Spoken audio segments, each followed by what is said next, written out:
언론을 통해서 보도된 기사가 하나 있습니다. 제목부터 별로입니다. 성탄절에 교회 앞에 쓰러진 60대 기초수급자 굶주림에 코로나로 결국 숨져. 뭐지?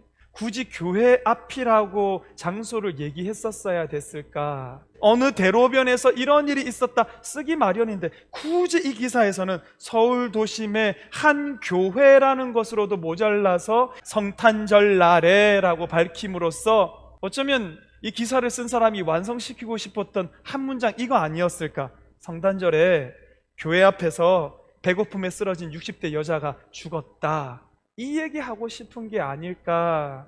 여러분, 저는 이 기사에 숨어있는 의도가 이런 거라고 생각합니다. 교회들아, 너희 쓸데없는데 오지랖 부리지 말고 오지랖 떨지 말고 그냥 너희에게 맡겨진 구제나 열심히 해라. 너희 가장 큰 절기인 성탄절날 교회 앞에서 사람이 죽었는데 무슨 큰 소리를 치냐, 이렇게 얘기하는 것처럼 들린다라는 거예요. 제가 너무 민감하게 반응하는 걸까요? 세상이 교회에게 바라는 게 딱 요만큼 아닌가 싶습니다. 교회가 구제하는 거 우리의 사명 중에 하나인 게 분명합니다.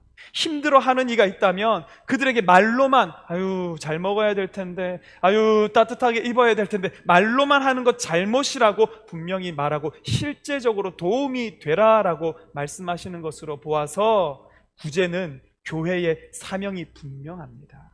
그런데 구제만 교회의 사명이다, 교회가 구제를 위해서만 존재한다라고 얘기를 한다면 저는 그것엔 절대 동의할 수가 없습니다. 왜냐하면 하나님께서 이 땅에 교회를 세워 놓으실 때에 그 교회라는 존재의 목적을 분명히 두고 세워 두셨기 때문이죠. 그렇다면 교회는 뭐 하는 곳인가? 너무너무 우리가 많이 들었지만 그러나 오늘 우리가 읽었던 이 본문 속에서 하나님께서 교회는 어떤 곳이다 라고 말씀하시는지, 우리 존재의 목적을 뭐라고 말씀하시는지 함께 살펴보시는 저와 여러분 되기를 간절히 바랍니다. 나면서 못 걷게 된 이를 사람들이 메고 오니 이는 성전에 들어가는 사람들에게 구걸하기 위하여 날마다 미문이라는 성전문에 두는 자라. 직역하면 어머니 뱃속에서부터 못 걸었다라는 것입니다. 이 사람의 이름도 있을 텐데, 출신지도 있을 텐데 이런 거 싹 생략하고 이 사람의 병에 대해서만 이야기하는 이유가 뭘까? 사도행전의 저자가 누가입니다. 누가는 의사예요. 병에 관심이 있어서 일어나 그것보다 차라리 더 설득력 있는 설명은 이것을 통해서 누가가 하고 싶은 얘기가 있는 거예요. 이 사람의 병은 불치병이다. 이 사람은 태어나면서부터 40년간 한 번도 걸어본 적이 없는 사람이라는 거예요. 초자연적인 현상이 아니고는 그가 걸을 방법이 없다라고 얘기를 하고 있습니다.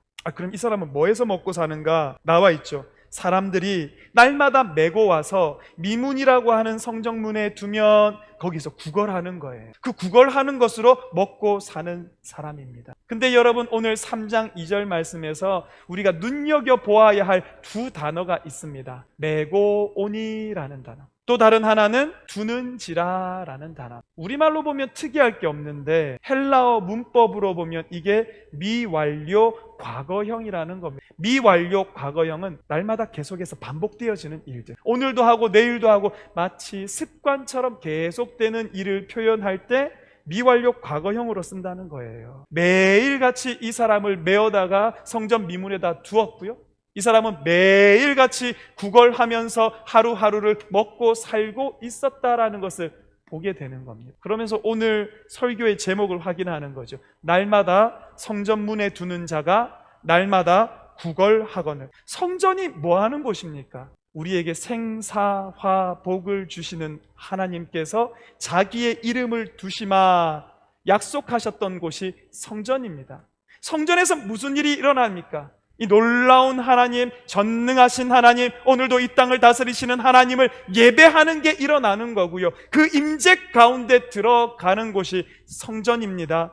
다시 말하자면 날마다 성전 문 앞에 두었던 이 사람은 날마다 뭘 보냐면 전능하신 하나님, 우리에게 영생을 주시는 하나님을 예배하는 걸 봤다라는 거예요. 우리를 못 고칠 병이 없으시고 우리 죽은 자까지도 다시 살리시는 놀라운 하나님의 일하심을 날마다 눈앞에서 보고 있었다라는 거예요.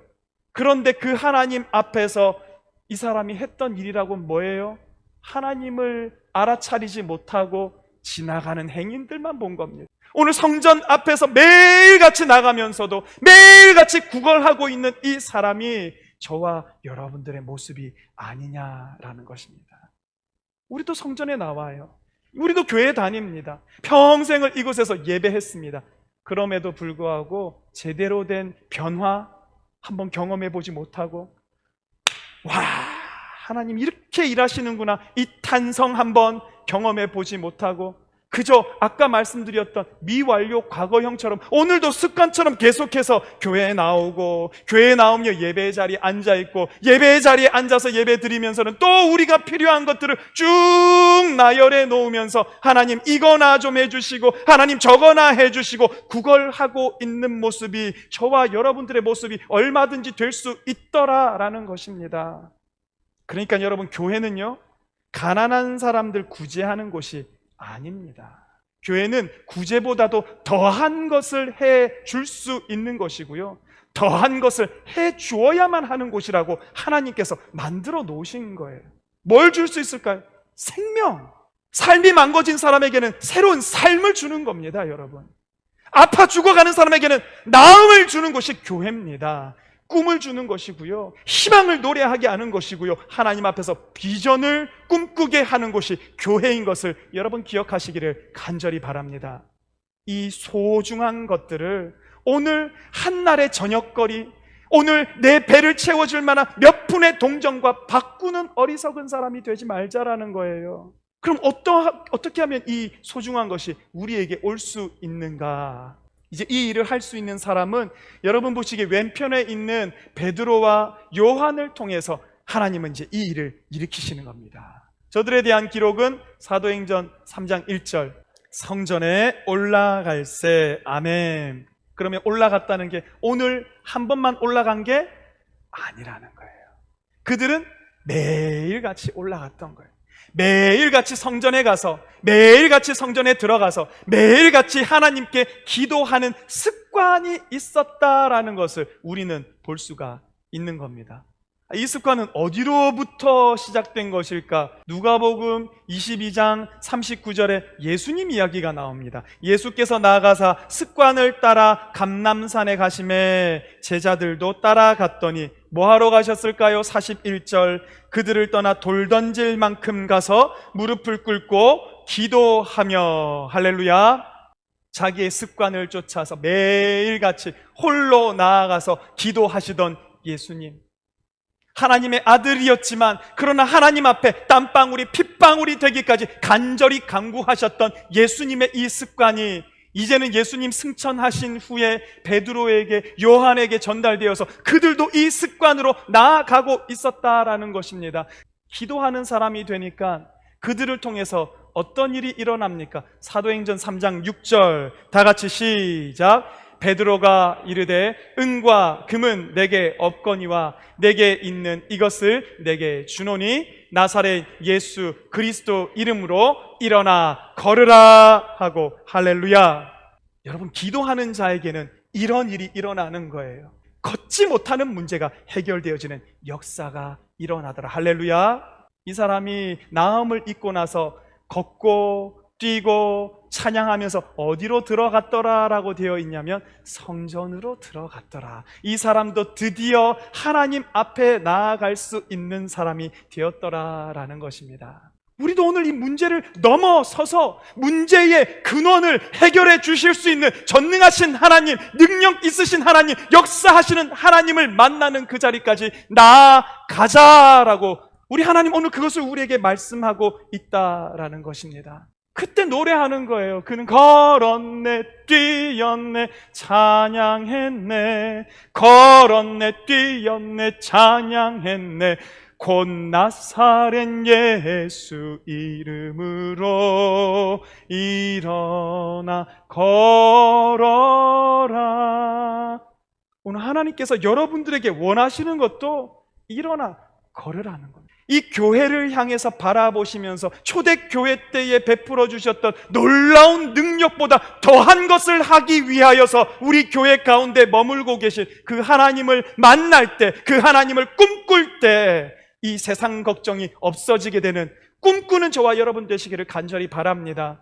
오늘도 어딘가 지쳐 쓰러져서 탄식하는 성도님들 계십니까? 그 탄식하는 자리에서 우리가 머무는 것이 아니라 지쳐 쓰러진 인생을 일으켜 세우시는 여호와 하나님을 만나시는 우리 모든 성도 되시기를 주님 이름으로 축원합니다. 이제 말씀 정리합니다. 그러니까 여러분, 오늘 제목 날마다 성전문에 두는 자가 날마다 구걸하거늘은 잘못된 말이라는 거예요. 이게 틀렸다는 겁니다. 날마다 성전문에 두는 사람은 어떻게 되어야 하는가? 성전문에서 살아계신 하나님을 발견했기 때문에 날마다 하나님께 나아가 기도하는 자가 되어야 할 줄 믿으시기를 바랍니다. 날마다 성전문에 있는 사람은 날마다 보여주시는 하나님을 사모하고 성전 가운데로 들어가 그 하나님을 만나야 함을 여러분 기억하시기를 간절히 축원합니다.